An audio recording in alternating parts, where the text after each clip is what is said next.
প্রধান উপদেষ্টাকে এক হাত নিলেন বিএনপি নেতারা। ডক্টর ইউনূসের বিরুদ্ধে নির্বাচন না দিতে চাওয়ার অভিযোগ। আমরা বলতে চাই, একটি লোক নির্বাচন চায় না, সেটা ইউনূস একটা ইউনূস, উনি নির্বাচন চায় না। বাংলাদেশকে $1 বিলিয়ন দিচ্ছে জাপান। প্রবাসীদের সমর্থন না পেলে দাঁড়াতো না দেশ, বললেন প্রধান উপদেষ্টা।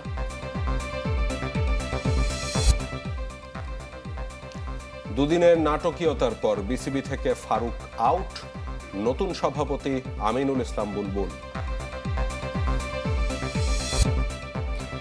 নিম্নচাপের প্রভাবে গুঁড়ি গুঁড়ি বৃষ্টি ও দমকা হাওয়া, জোয়ারে প্লাবিত নিম্নাঞ্চল, বাড়ছে নদ নদীর পানি। 4 জেলায় আরো 78 জনকে পুশিন ভারতের, চাপ আতঙ্কে ময়মনসিংহ সীমান্তের মানুষ। বন্দুকযুদ্ধে নামে পুলিশি বিভৎসতা, গুলি করে পঙ্গু করা হতো বিরোধী দলের নেতাদের।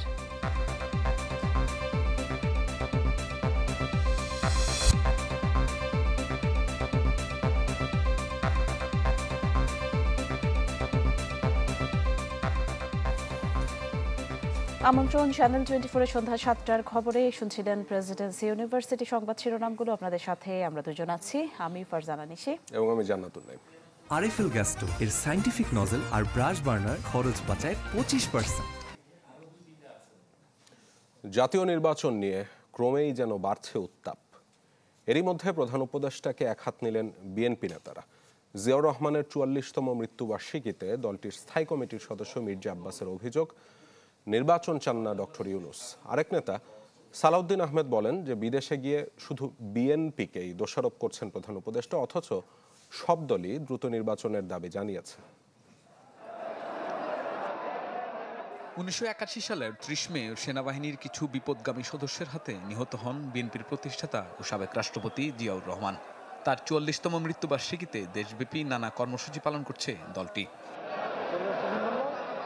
শুক্রবার সকালে রাজধানীর চন্দ্রিমা উদ্যানে জিয়াউর রহমানের কবরে শ্রদ্ধা জানান বিএনপি ও এর অঙ্গ সংগঠনের নেতাকর্মীরা। এ সময় দলের প্রতিষ্ঠাতার আত্মার মাগফিরাত কামনা করে দোয়া ও মুনাজাত করা হয়। পরে গণমাধ্যমের সাথে কথা বলেন বিএনপির স্থায়ী কমিটির সদস্য মির্জা আব্বাস। অভিযোগ করেন, নির্বাচন নিয়ে বিএনপিকে অহেতুক দোষারোপ করা হচ্ছে। আদতে প্রধান উপদেষ্টা নিজেই চান না দেশে নির্বাচন হোক। দেখলাম ইউনূস সাহেব জাপানে বসে বিএনপি সম্পর্কে বদনাম করছেন। একটু লজ্জাও লাগলো না দেশের সম্পর্কে বিদেশে বসে বদনাম করতে? তিনি বললেন একটি দল নির্বাচন চায়। আর আমরা বলতে চাই, একটি লোক নির্বাচন চায় না, সেটা ইউনূস একটা ইউনূস। এদিকে রাজধানীর খামারবাড়িতে দলের প্রতিষ্ঠাতার মৃত্যুবার্ষিকীতে দুস্থদের মাঝে ত্রাণ সামগ্রী বিতরণ করে ঢাকা মহানগর উত্তর বিএনপি। এ সময় সালাউদ্দিন আহমেদ বলেন, সমস্ত জাতি নির্বাচনের জন্য অপেক্ষমান, তাই ডিসেম্বরের মধ্যে নির্বাচন এমন রোডম্যাপ ঘোষণার আহ্বান জানান তিনি। সমগ্র জাতি একটি সুষ্ঠু, সুন্দর, নিরপেক্ষ নির্বাচনের জন্য অপেক্ষমান, এটা ওনার বোঝা উচিত এবং খুব শীঘ্রই একটি সুনির্দিষ্ট রোডম্যাপ প্রদান করবেন নির্বাচনের মধ্যে, আগামী ডিসেম্বরের মধ্যে জাতীয় সংসদ নির্বাচন অনুষ্ঠানের লক্ষ্যে। কথা একটাই পরিষ্কার, যে সমস্ত সংস্কার এবং বিচারের কথা বলা হচ্ছে, এগুলো চলমান প্রক্রিয়া। বাংলাদেশের গণতন্ত্র, উন্নয়ন আর অগ্রগতি রুখে দেওয়ার জন্য জিয়াউর রহমানকে হত্যা করা হয়েছে বলে মন্তব্য করেন বিএনপি নেতারা। শাহনেওয়াজ বাবলু, চ্যানেল 24, ঢাকা। জাপানের প্রধানমন্ত্রী শিগেরু ইশিবার সঙ্গে বৈঠক করেছেন প্রধান উপদেষ্টা ডক্টর মোহাম্মদ ইউনূস। বৈঠকে উন্মুক্ত, শান্তিপূর্ণ ইন্দো প্যাসিফিকে বাংলাদেশের সমর্থনের উপর জোর দেন প্রধান উপদেষ্টা। তার এই সফরে সই হয় 6টি সমঝোতা স্মারক। জানানো হয়, বাজেট সহায়তা, রেলপথের উন্নয়ন এবং অনুদান হিসেবে বাংলাদেশকে $100 কোটি দেবে জাপান। জাপান সফরের তৃতীয় দিনে সকালে প্রধান উপদেষ্টা ডক্টর মোহাম্মদ ইউনূস দ্বিপাক্ষিক বৈঠক করতে জাপানের প্রধানমন্ত্রীর কার্যালয়ে যান। সেখানে তাকে স্বাগত জানান দেশটির প্রধানমন্ত্রী শিগেরু ইশিবা। প্রধান উপদেষ্টাকে দেয়া হয় গার্ড অব অনার। এরপর বৈঠকে বসেন দুই নেতা। যেখানে উপস্থিত ছিলেন বাংলাদেশ ও জাপানের উচ্চপদস্থ কর্মকর্তারা। বৈঠকে দ্বিপাক্ষিক বিভিন্ন বিষয় নিয়ে আলোচনা হয়। অন্তর্বর্তী সরকার এবং সংস্কার প্রক্রিয়াকে সমর্থন দেয় প্রধান উপদেষ্টা জাপান সরকার প্রধানকে ধন্যবাদ জানান। We thank Japan for supporting the Indian government in its reform initiative. We seek Japan's active support and cooperation in our endeavor. বৈঠকে উন্মুক্ত এবং নিরাপদ ইন্দো প্যাসিফিক নিয়ে বাংলাদেশের সমর্থন পুনর্ব্যক্ত করেন প্রধান উপদেষ্টা। এই বিষয়ে জাপানের সাথে বাংলাদেশ যৌথভাবে কাজ করতে প্রস্তুত বলেও জানান doctor Yunus. We reiterate our firm commitment to our shared vision of a free, open, peaceful, secure, and inclusive Indo-Pacific for the shared prosperity of all. To realize this vision, Bangladesh is ready to forge partnership and cooperation with Japan to ensure maritime safety and security, freedom of navigation, sustainable use and management of marine resources, promote enhanced connectivity, and combat transnational organized crimes in the Indo-Pacific region. বৈঠক শেষে প্রকাশ করা হয় যৌথ সংবাদ বিজ্ঞপ্তি, যেখানে বলা হয় রোহিঙ্গা সমস্যার একমাত্র সমাধান তাদের মিয়ানমারে টেকসই এবং নিরাপদ প্রত্যাবাসন। এছাড়া প্রতিরক্ষার সরঞ্জাম ও প্রযুক্তি হস্তান্তর সংক্রান্ত চুক্তিতে দুই দেশ নীতিগতভাবে একমত হওয়ায় সংবাদ বিজ্ঞপ্তিতে স্বাগত জানানো হয়। এছাড়া বাংলাদেশ এবং জাপানের মধ্যে 6টি সমঝোতা স্মারক স্বাক্ষর হয়েছে। বাজেট সহায়তা, রেলপথের উন্নয়ন এবং অনুদান হিসেবে জাপান বাংলাদেশকে $100 কোটি বেশি সহায়তা দেবে। আশাকিন প্রিন্স, চ্যানেল 24, ঢাকা।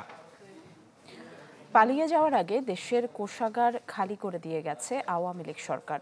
টোকিওর বাংলাদেশ দূতাবাসে আয়োজিত প্রবাসী বাংলাদেশিদের সঙ্গে এক মতবিনিময়ে কথা বলেন প্রধান উপদেষ্টা ডক্টর মোহাম্মদ ইউনূস। বলেন, প্রবাসীদের সমর্থন ও সহযোগিতা না পেলে উঠে দাঁড়াতে পারত না বাংলাদেশ। দেশকে বাঁচিয়ে রেখেছে রেমিট্যান্স, ঋণ পরিশোধ করা হচ্ছে প্রবাসী আয় থেকে। সেখানে তাদের বিভিন্ন প্রশ্নের উত্তর দেন প্রধান উপদেষ্টা। এর আগে ডক্টর মোহাম্মদ ইউনূসকে সম্মানসূচক ডক্টরেট ডিগ্রি দেয় জাপানের সোকা বিশ্ববিদ্যালয়। কোষাগার খালি, যখন তারা চলে গেছে কোষাগার খালি, রেমিটেন্স না আসলে আমরা আসতে পারতাম না। ব্যাংক খালি, ব্যাংকে সব টাকা নিয়ে চলে গেছে, কাজে ব্যাংক খালি, সবকিছু খালি। তো সেই দুর্যোগের অবস্থা থেকে আমরা আস্তে আস্তে আসছি। আপনাদের সমর্থন না পেলে, আপনাদের এই সাহায্য না পেলে বাংলাদেশ উঠে দাঁড়াবার কোনো সুযোগ ছিল না। এখন উঠে দাঁড়িয়েছে, আপনাদের এই সমর্থন আরো লাগবে, যাতে করে যত কিছুর কথাগুলো বললেন সেগুলো যেন সুন্দরভাবে আমরা করে ফেলতে পারি। দেশ জুড়ে তোলপা ওয়ালটন ফ্রিজ কিনে আপনিও হয়ে যেতে পারেন মিলেনিয়ার। আজও সকাল থেকে রাজধানী ঢাকা সহ সারা দেশে থেমে থেমে হচ্ছে বৃষ্টি, সাথে রয়েছে দমকা হাওয়া। গতকালের টানা বর্ষণে রাজধানীর নিউ মার্কেট সহ বিভিন্ন এলাকায় দেখা দিয়েছে জলাবদ্ধতা। আবহাওয়া অফিস জানিয়েছে যে গভীর নিম্নচাপটি দুর্বল হয়ে স্থল নিম্নচাপ হিসেবে টাঙ্গাইল ও আশেপাশের এলাকায় অবস্থান করছে। কয়েক সপ্তাহ ধরে তীব্র গরমের পর স্বস্তির বৃষ্টি যেন রাজধানীবাসীর জন্য বয়ে এনেছে ভোগান্তি। জলাবদ্ধতার কারণে ভোগান্তিতে পড়েছে সাধারণ মানুষ। যানবাহনের চাপ ছিল তুলনামূলক কম, জরুরি প্রয়োজন ছাড়া বাইরে বের হচ্ছেন না কেউই। টানা বর্ষণে নিউ মার্কেট সহ বিভিন্ন এলাকায় দেখা দিয়েছে জলাবদ্ধতা। বৃষ্টিতে গাউসিয়া মার্কেটের কিছু কিছু দোকানে পানি উঠে গেছে। রাস্তা ও মার্কেটের আশপাশে পানি জমে যাওয়ায় অধিকাংশ ব্যবসায়ী দোকান খুলতে পারেননি। ফুটপাতের দোকানগুলো বন্ধ রয়েছে। রাজধানীর অধিকাংশ ফুটপাতের চিত্র এমনই। সকালে তো কোনো মানুষ বাইরে না, আমাদের রোডও খ্যাপ নাই, কোনো ইনকাম নাই। রাস্তাতে পানি ভরার পরে আপনার মার্কেটে পানিটা ঢুকে, তখন দোকানদারের অনেক সমস্যা হয়ে যায়, বিক্রি কাস্টমার আসে না এবং বিক্রিটা খুব খারাপ হয়। উন্নয়ন বলতে এই উন্নয়নের জোয়ার এইটাই দেখতেছি, পানি ছড়ার কোনো কাজ নাই। টিভিতে দেখি যে উন্নয়ন, কিন্তু কাজে কামে উন্নয়ন নেই। আবহাওয়া অফিস জানায় বঙ্গোপসাগরে গভীর নিম্নচাপের কারণে ঢাকাসহ দেশের বিভিন্ন জেলায় বৃষ্টিপাত অব্যাহত রয়েছে। তবে এই বৃষ্টি 1 জুনের পর ধীরে ধীরে কমে আসবে। 2 তারিখ থেকে আমরা মোটামুটি একটা ফেয়ার ওয়েদার পেতে পারি। হয়তো বা আজকের মধ্যেই যে আমাদের নিম্নচাপটি সাগরে আছে বা আমাদের ল্যান্ডার টাঙ্গাইল পার্শ্ববর্তী জায়গায় আছে, সেটা হয়তো বা দুর্বল হয়ে আজকের মধ্যে সেটা লঘুচাপে পরিণত হয়ে গুরুত্বহীন হয়ে যেতে পারে।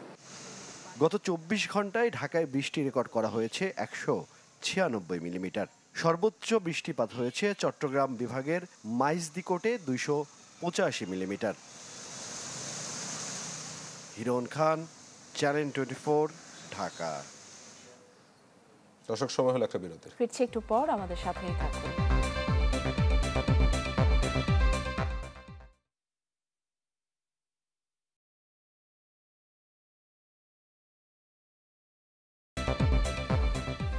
দর্শক, বিরতির পর আবারও স্বাগত সন্ধ্যা 7টার। আপনারা দেখছেন চ্যানেল 24। আবহাওয়া পরিস্থিতির খবর জানাবো। নিম্নচাপের প্রভাবে আজও দেশের বিভিন্ন স্থানে বৃষ্টি হচ্ছে। যোগাযোগ বিচ্ছিন্ন উপকূলের অনেক এলাকা প্লাবিত হয়ে দুর্ভোগে লক্ষাধিক মানুষ।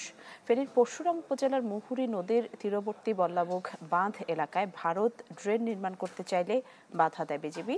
এদিকে চট্টগ্রাম, কক্সবাজার, মোংলা ও পায়রা সমুদ্র বন্দরকে 3 নম্বর স্থানীয় সতর্ক সংকেত দেখাতে বলা হয়েছে। নিম্নচাপের প্রভাবে দেশে বিভিন্ন স্থানে বৃষ্টি হয়। যোগাযোগ বিচ্ছিন্ন উপকূলের অনেক এলাকা। টানা বৃষ্টি আর অস্বাভাবিক জোয়ারে পটুয়াখালীর গলাচিপায় 150 মিটার বাঁধ ভেঙে পড়ে। লোকালয় ও ফসলি জমিতে ঢুকে পড়ে পানি। দুর্যোগপূর্ণ আবহাওয়ায় বিদ্যুৎ সংযোগ বিচ্ছিন্ন হয়ে পড়ে উপকূলবাসী। আগেও এখানে ঝুঁকিপূর্ণ ছিল, তারপর এবারকার এই যে এটা ছুটে গেছে। বিপদে আছি, সরকারের কাছে আকুল আবেদন যেন তাড়াতাড়ি এটা আমাদের সংস্কার করে দেয়। উত্তাল নদ নদী 2 দিন ধরে বন্ধ নোয়াখালীর নৌযান চলাচল। তাই হাতিয়ার চেয়ারম্যান ঘাটে আটকা পড়েছে 4টি মরদেহবাহী অ্যাম্বুলেন্স।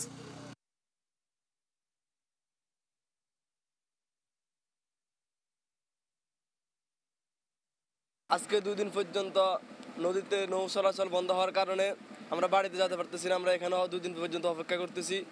ভোলার ঢালচর, চরণী জাম, কাজির চর, চর কুকরি মুকরি সহ অন্তত 10টি এলাকা প্লাবিত হয়ে দুর্ভোগে লক্ষাধিক মানুষ। বরগুনাতেও ক্ষতিগ্রস্ত হয়েছে হাজারের বেশি ঘরবাড়ি। কাঁচা ঘর এবং বিশেষ করে ঢালচরে, চর কলাতলি এবং চর পাতিলা, এগুলোতে অসংখ্য ঘরবাড়ি। আমি অনুমান করছি টোটাল মিলে প্রায় 1 থেকে 1,500 ঘরবাড়ি হয়তো আমাদের আংশিক বা সম্পূর্ণ ক্ষতিগ্রস্ত হয়েছে। সাগর উত্তাল থাকায় প্রবল স্রোতে চট্টগ্রামের পতেঙ্গা উপকূলে আটকা পড়েছে 2টি লাইটার জাহাজ। আনোয়ার উপকূলেও আটকা পড়ে আরও 2টি জাহাজ। বৈরী আবহাওয়ায় বহির্নোঙরে বন্ধ হয়ে গেছে বড় জাহাজ থেকে পণ্য খালাস কার্যক্রম। তবে স্বাভাবিক রয়েছে বন্দরের কার্যক্রম। অব্যাহত বর্ষণে দেশের 90টি নদ নদীর পানি বেড়েছে।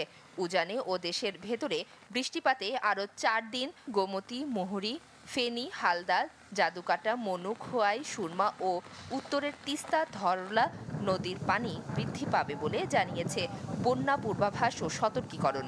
এতে সেসব নদী সংলগ্ন নিম্নাঞ্চলে বন্যা পরিস্থিতির শঙ্কা আছে। মাফতুহা মিলি, চ্যানেল 24। সেলফি আপু, এখন কিছু খাওয়াও। এখন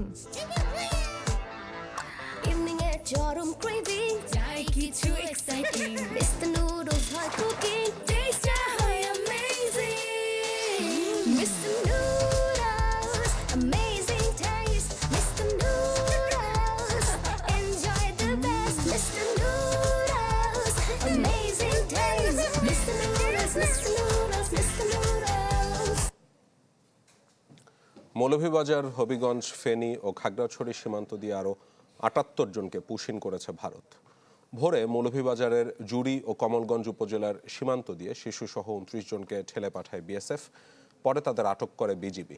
আটককৃতদের জুড়ি ও কমলগঞ্জ থানায় হস্তান্তর করা হবে। এদিকে হবিগঞ্জ চুনারুঘাটের কালিঙ্গা সীমান্তে 22, খাগড়াছড়ি মাটিডাঙ্গায় 14 জন ও ফেনীর ছাগলনাইয়ায় 13 জনকে পুশিন করেছে ভারত। মাসখানেক ধরেই চাপা আতঙ্কে ময়মনসিংহের সীমান্তবাসী।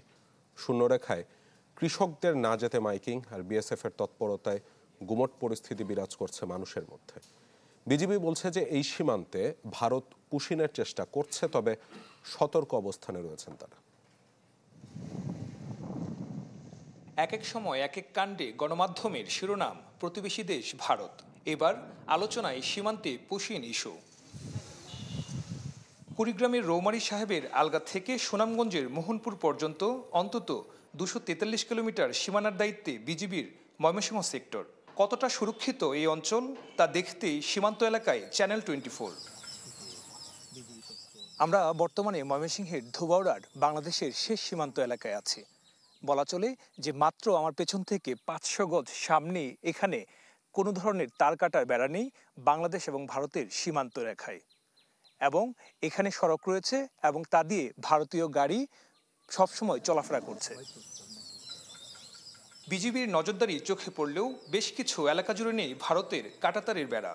বিজেপি মাইকিং করে দিয়ে দিছে, আমরা এই কারণে গরু বাছুর নিয়ে বর্ডারে যাই না, আমরা সেফ মতে আছি। বিএসএফ বাড়তি, আগে যদি থাকতো 20 জন, এখন 40 জন।